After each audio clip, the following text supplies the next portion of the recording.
guys, it's Eric, owner of Farpoint Farms here in the mountains of North Carolina, and today I will be installing a sleeve hitch on my new Husqvarna garden tractor. This is a TS354D. But this process pretty much works identically on any Craftsman or Husqvarna riding mower or lawn tractor, yard tractor, garden tractor. Now, sleeve hitches are only recommended for garden tractors, but my personal experiences, I have had no problem using sleeve hitches on any make or model of yard tractor or riding mower that you can physically get one to fit on. For years I used one on a Craftsman 1000 series, which is like the bottom end of the Craftsman series, and it worked fine. But when it comes to transmissions, it's better, especially if you have a hydrostatic transmission, to go for a garden tractor because those are usually more heavy duty. Anyway, today with this sleeve hitch that I'm going to be installing, I'm actually going all out. I'm installing a Craftsman sleeve hitch because I happen to have one. I bought a bunch of them if you've watched one of my previous videos on clearance as Sears was going out of business in my area. But I am going to be installing it with this right here, and this is something that I have had on previous garden tractors, and I found it to be probably one of the most useful upgrades you can use on a garden tractor. And that is an electronic sleeve hitch. This is from Johnny Products, and I'm happy to say that Johnny Products reached out to me and we are working together on this. So thank you to Johnny Products. I did pay for this, but I've been a huge fan of their products for years. And when I got in touch with them to order this, I mentioned that I had done some videos for them, and they were very kind. So it's just nice to have companies that you appreciate, companies that do good work, build good products, and then to let them know that you're out there trying to help. So good for them at Johnny Products. Anyway, here it is. So the irregular sleeve hitch comes with the manual lever that operates back and forth, and I have that installed on one of my other mowers. But this plate replaces the plate that comes with the standard sleeve hitch, and you'll be installing that. And then of course we do have our wiring harness here. That's going to come up, and we'll have to figure out where we want to mount the switch for the up-down motion. Comes with a couple of straps, it looks like. And then our main unit here, here's the other half of the wiring harness. That one there goes to the battery, this one here goes to the actual switches in here. And then we have this, which is our main unit. Now this is 550 foot-pounds of downward force or upward force, which is what really makes the sleeve hitch a much more useful tool on these garden tractors. There's no downward force on your standard sleeve hitch. And so if you're trying to, say, backblade the driveway or whatnot, yeah, you can put concrete blocks on it or sandbags or something along those lines. But when it comes to actually doing work, you're still going to be bumping up and down because you're looking at, what, 40, 60 pounds of pressure at most. This will put the entire force of the tractor down onto whatever implement you're using, which is great for turning gardens, grading driveways. You could get a back blade and actually do snow plowing with this thing if you wanted to. So there's a lot more use that you get out of using one of these. And if you haven't watched my videos on them before, well, here's another opportunity. I'm going to show how to install this thing. Then, of course, I'll do another follow-up video showing you some of the many cool things it can do. So it does come with some nice instructions here. And one other thing I want to point out, I happen to have a sleeve hitch already for this tractor. But Johnny Products does make one that is called a uni hitch. And it works on many different makes and models, not just Husqvarna and Craftsman. And it comes with all the components you're going to need to operate, not just something where you still have to buy the regular sleeve hitch down. Here's the instructions here. I'm just going to read through that myself, and we'll get this thing started. Looks like they're going to be having us install the mechanical part first, which is fine with me. So I'm going to go ahead and pause the camera here for a second. I'll unbox that, get the parts that I need out of that kit, and we'll get started. Okay, so I've got most of what I need to have here laid out as I assemble this. Now, if you've already got a sleeve hitch on your tractor and you're just converting it to the electric sleeve hitch, obviously you can skip ahead to where I get to that point, but pretty much it's the block that sits here that's going to be different. I left that in the bag. This will be bolted here instead. And that's pretty much the only difference you're really going to see there. But one thing I saw here that kind of made me sad was this. This is the back paperwork that came to the sleeve hitch. And the old Craftsman Club, man. I grew up on Craftsman as a mechanic for almost 28 years now. Craftsman Club was a huge thing. You used to have the card, and we'd get special catalogs and all that. What a shame to see the way that Craftsman has fallen, Sears has fallen. Luckily, Craftsman's still being sold at our local Lowe's here in town, but It's not the same as it once was. Anyway, enough of that. Let's get on with this mess. I'm using an impact gun for these, but you don't have to. This could easily be done by hand.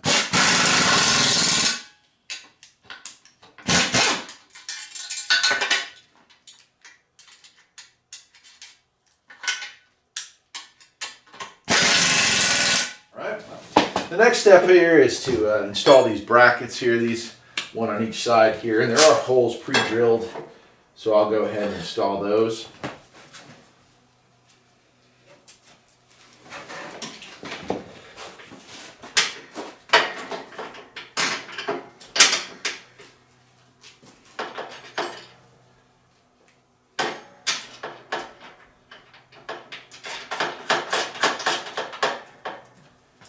Okay, do the same thing on the other side, and we're ready to move on. This doesn't really take all that long. A little bit frustrating at times because there's a lot of different makes and models of these tractors, and so some of the holes are very easily accessible on some models. Ones with a gas tank up here and a larger transmission sometimes can be a little more difficult. There we go.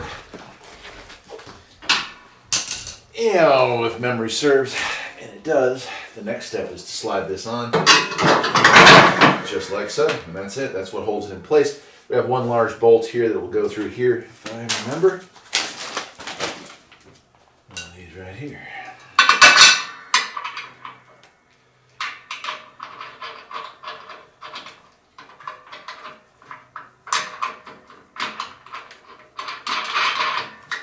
Excellent.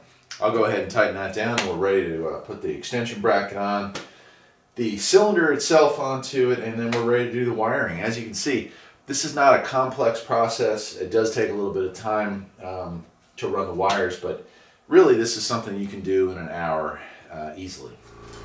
So the next step here, we're going to be using these pins, and this is what attaches the bottom part of the sleeve hitch on to the frame.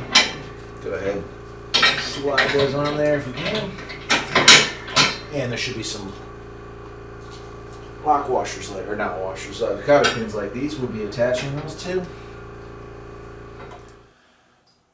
Alright, once we have this bottom piece on, what we're going to do next is attach this. This is the electric servo, and we're going to have some washers that go between this crack here. This bolt's already on from the factory, so we'll kind of line that up. Hopefully, there we go, like so. And then we're going to use another washer and the nut here to hold that in place. Okay, and I'll go ahead and tighten that down here in a second. But what I'm going to do next is lift this up, slide it through. You'll see it came with a pin. I'll go ahead and slide that pin. Slide that pin through here. There we go. Okay, and we'll take another cotter pin and we'll run it through that to hold that in place. Just like so. So that's how that's all going to hold together. I'll go ahead and tighten all this down. And the reason that it's set up like this is we can unplug this, we can pull these two pins and this pin out, and we can take this off and use this with just regular implements that don't require a sleeve hitch. I actually have an adapter. You can get this from Johnny Products as well. That hooks on right where the sleeve hitch hooks on. You can also use that as well. So options are good, right? So let me go ahead and tighten this down. We'll get right back on this. Alright, so for those who are doing the entire thing at once, the last pieces you're going to want to install are these two big bolts here and these two nuts that go with it. These are actually the adjustments. You're going to kind of screw these in. And I'm going to go ahead and bury these about halfway, see, like that. And then you're going to slide that in from the back. This allows you to adjust your implements side to side. So that's all part of how a sleeve hitch works. I have other videos explaining how exactly to use a sleeve hitch for gardening and plowing and stuff like that. So if you haven't watched those, feel free to do it about halfway and go ahead and screw that in. And then our last step here with the sleeve hitch assembly is this right here, which is our sleeve hitch pin. This pin is a whole lot bigger than a pin you would use for, you know, say a cart or anything like that. So you don't want to lose that. And you do have a cotter pin that goes on there as well. So that's the end of that. And that is it. It's time to go to the wiring section of this. So let me clean up this mess here. And you're going to have extra pieces because, again, this fits more than just one style here. So that's what we got going on there. This could work with a variety of tractors. And so Some models require different nuts and bolts, but for the GT, usually this is the installation you're going to be dealing with. Well, we're almost done. The next thing we're going to do here, and I've already got it plugged in, is we're routing the wiring down, back around through this little part here. There's an extension if your tractor is a different model, so you don't have to use it. I've decided to use this. Now, I'm not going to show this part because it's pretty much, well, you ought to be able to understand how it works, but you're going to take these tie straps and you're going to kind of route this wiring harness up through the channel, making sure you don't have it too close to the belt or any of the engagement levers or anything like that. You're going to run this all the way up through to the engine compartment, and from there we'll be wiring in our power and our ground here with the supplied switch and wiring. There's our switch. We will have to drill one hole, and you're just going to have to figure out where you want to place the switch. I'll have mine on the dash kind of near where the light switch is, but you can put this anywhere. On one of my older tractors I had it mounted here on the fender. Though you have a model that has fender shift, I found that to be more convenient. So let's go ahead, I'll get this done, move the camera up to the engine compartment, and we'll do our final wiring and test it out. Okay, so it's a little hard to see this, but here's our two wires coming in from the rear harness. And here is our positive and here is our ground wire. These two are also going to be going to our switch. Now I've decided to mount my switch right about here. That's right next to where the light switch is for this unit. So I'm going to be drilling a hole through here, and then it's just a matter of loosening our battery connections here and here, installing these extra lines to it, and then plugging it all in. We'll be ready to test it out. So I'm going to get a drill bit here, pop a hole in this.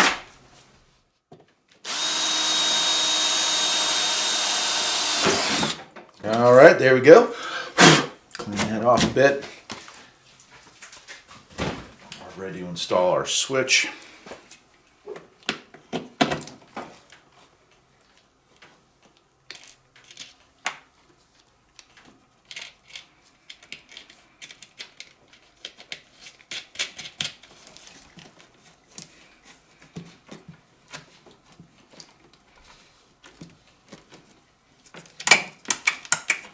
Okay, and our protective rubber cover, there's a little washer that goes there, and then our cover that goes on like so. Right. Okay, we're ready to wire it up and we'll be done. These two wires, of course, are already ready, but now I'm going to take 7/16. I'm going to loosen these two connections up here for the battery and fix those wires up there. When you're doing work on the electrical system, always remove and reattach the ground first. No, always remove the ground first and reattach the ground last. That way you don't run the risk of shorting out with your wrench here on any of the other positive surfaces. Okay, that is it. We are down to the last section here, and that is hooking the wires up. Now there are 4 wires and 4 terminals on the switch, and I'm going to look here.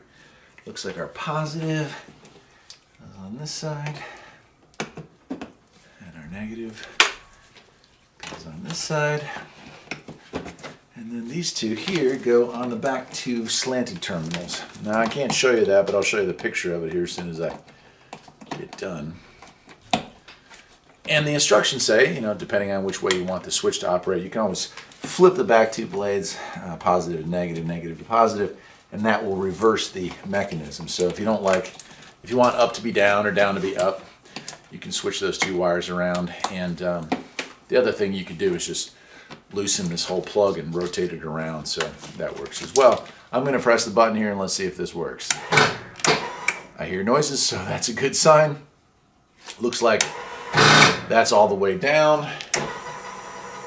Oh, no, I do have them reversed for the way I like to have it. So rather than reverse the wires, I'm just going to loosen it up and rotate the entire assembly like so. There we go. And now up is down and down is up. Beautiful. I love it. So let's take this thing outside and take one last look at it. Here are the here's the wiring. Get it close enough to you there. That's all there is to it. It's not a complex wiring diagram. This is just literally 4 wires, and it's fairly self-explanatory. Almost done now. Well, there it is, all said and done. It's a very well built unit. course, with the electric sleeve upgrade from Johnny Products, this thing is a very useful piece of machinery. I'll go ahead, walk around the front here and flip the switch. You'll see it go up and down. Again, I'll make another video. I made a video years ago in lower definition, not 4K, that explains some of the features and functions of sleeve hitches, and specifically this electronic actuator upgrade. But if you're interested in seeing it in use again in 2020, well, then hang in there, because in a month or two there'll be that video just like it. So let's check this thing out.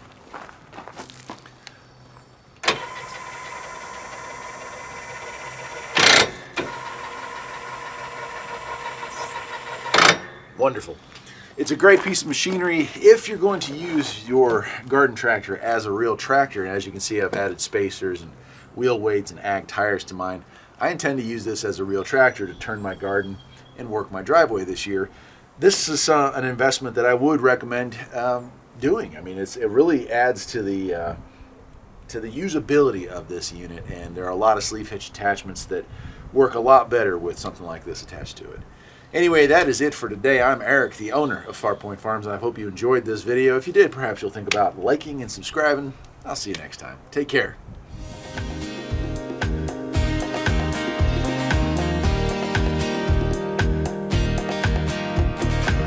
There's always something that needs a little fixing on Farpoint Farms. Freedom is mighty sweet.